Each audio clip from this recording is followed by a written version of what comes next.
Idemo ovako. Sad svi dođite malo bliže i načulite uši jer ću vam ispričati jednu priču. Ovo je priča o slavi, uspjehu i postizanju nekih ciljeva. Sad dobro slušajte priču jer je jako poučna. Pa kaže: prvi koncert sa tisućama ljudi, napokon ispunjena želja i na dlanu mi se nudi prilika petogodišnjega truda, snimanja pjesama i skakanja ko luda buha za album. Des, mozge, upotreba zdravog razuma, jedini veliki interes, ne, bez vez, govorim ja to sve, pogledala me sve, presjeklo se. Sada gledam kako da nastavim dalje, da ne skuži da u meni pse to neprestano laje. Daje mi na znanje da uzgaja čudne osjećaje, gleda me čudnim pogledom i stvarno ne znam šta je. Trudim se nastaviti i ostati iskuliran, znam da moram ostati miran pa na tome insistiram. Gledam dalje, biram druge smjerove, planovi se znoje, moram smiriti duhove. Osjećam njene poglede po tijelu, koncentracija mi pada, vidim neću moći držat atmosferu. Otkuda si? Molim te mi reci, želim znati gdje uzgajaju se tako lijepi primjerci.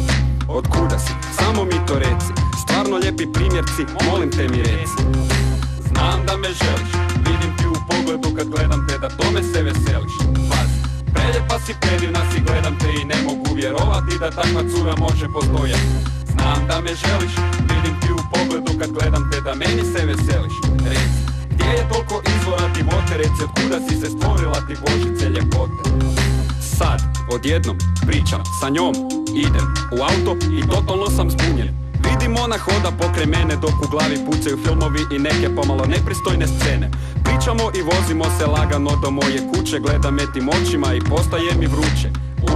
Dolazimo napokon u sobu, nevjerojatan prizor dok joj skidam garderobu. Na podu ostaje sva odjeća dok lagano se ljubimo i smijemo, polježem ju na leđe. Miris ubija me dok ljubim ju po vratu, svira tako dobra podloga, a pola 3 na satu. Pogled na njene lijepe duge vitke noge me obara kao narkomana, nedostatak droge. Ruke oko struka, približavamo se tijelima i gledamo u oči, sve je pitanje trenutka. Kad? Sad? Tad? Molim? Rekla sam ti sad, molim te nemoj biti gad.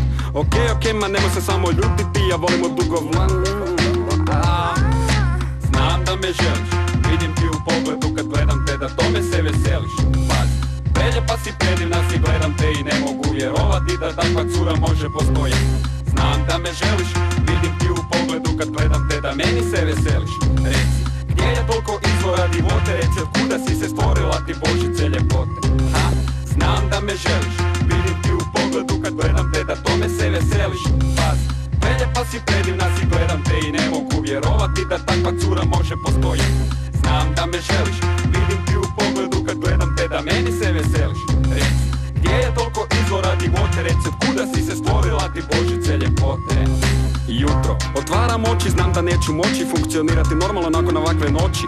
Zujim, zovem njeno ime, čudim se praznini kreveta, u glavi lagano dolazi prvi crv sumnje. Gledam na ormaru, nema novčanika niti sata, nema više digitalnog fotoaparata. Dobro me je oprala jer ispao sam budala, naivna kretenčina. Da, stanje iskorištenog delirijuma trebalo bi poslužiti za vraćanje razuma. Kak sam mogao popušiti baš toliko glupu foru? Kako?